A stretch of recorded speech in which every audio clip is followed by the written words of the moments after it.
Good morning, children. Welcome back to the social session. Children, in the last class we have seen different kinds of coins which have been minted by the kings and came into circulation. We have seen one of the earliest coin, gold coin, called as a Besant, we have seen, and the earliest coins in India, Panna, which is a silver punched coins which has come into circulation during the period of Mauryan Empire, we have seen.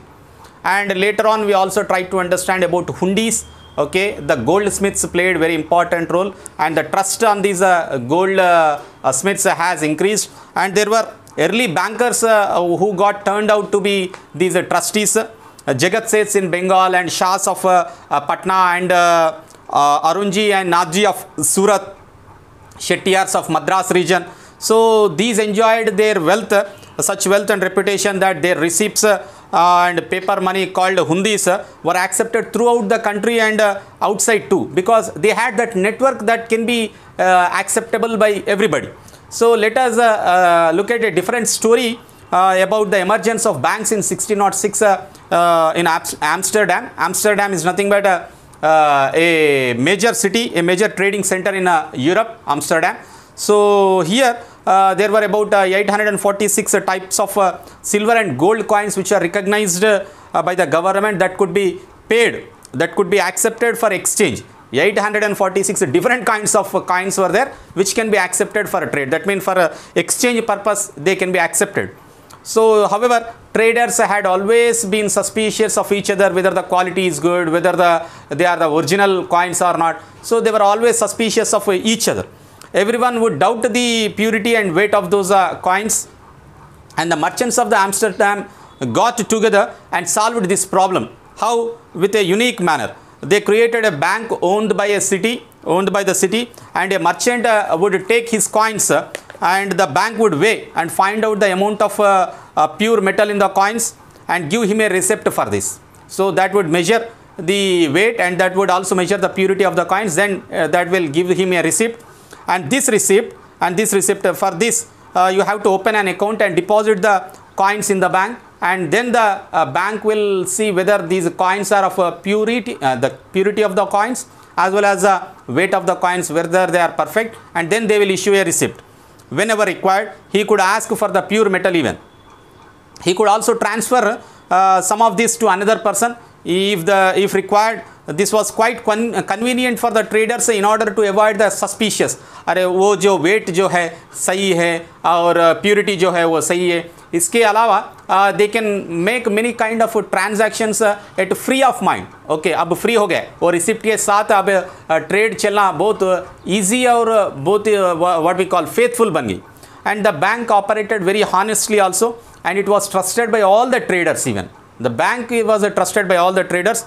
They would ask for receipts from the bank and transfer to their account instead of the coins. The traders knew that the bank would give them pure metal on demand also, and deposits at the bank became a new form of money. That is nothing but when you taken the coins and deposited in the bank, that has become a new form of the money.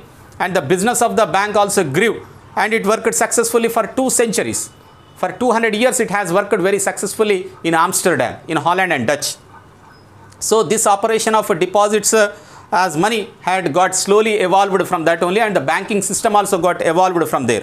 And you know, children, today in the modern circulation you find different kinds of currency in different countries. As you know, India has a rupaya, but whereas the Americans doesn't have rupee, they have other money called as this one. I'll show you the currency of different countries here. So this is dollars. Okay, these are the dollars which will be accepted throughout the world. So American currency is United States, whereas the Indian currency is these rupees.